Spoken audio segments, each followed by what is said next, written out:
આગળ સમાચારમાં વાત કરીએ તો દેશભરમાં આજે 15મી ઓગસ્ટની ઉજવણી કરવામાં આવી રહી છે। ચારસો ઉલ્લાસભેર ઉજવણી થઈ રહી છે। વિવિધ સંસ્થાઓ અને સંગઠનો દ્વારા અલગ અલગ રીતે દેશભક્તિની ભાવનાને વ્યક્ત કરવામાં આવી। ત્યારે પોરબંદરમાં પણ સ્વતંત્રતા પર્વની અનોખી ઉજવણી કરવામાં આવી છે, જ્યાં શ્રીરામસી સ્વિમિંગ ક્લબના યુવાનો દરિયામાં ઉતરીને તિરંગો લહેરાવ્યો હતો।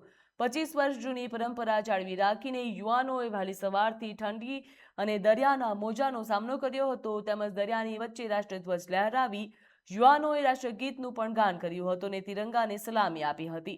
દેશભક્તિના અનોખા નજારાએ સૌનું ધ્યાન ખેંચ્યું હતું, જ્યાં દરિયાના મોજા વચ્ચે તિરંગા સાથે જોવા મળેલી યુવાનોની આ દેશભક્તિ પોરબંદરવાસીઓ માટે આકર્ષણનું કેન્દ્ર બની અને સ્વતંત્રતા પર્વની ઉજવણીમાં રાષ્ટ્રપ્રેમનો અનોખો રંગ પણ ઉમેરાયો છે। नमस्कार।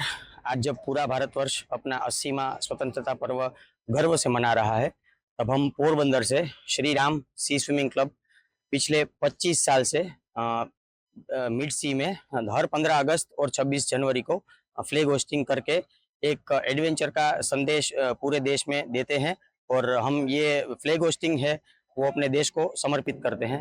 श्री राम सी स्विमिंग क्लब का मेन उद्देश्य ये है कि छोटे बच्चों में और युवाओं में साहसिकता और एडवेंचर की स्पिरिट आए और वो आगे जाके साहसिक बने और देश सेवा में अपना योगदान दे।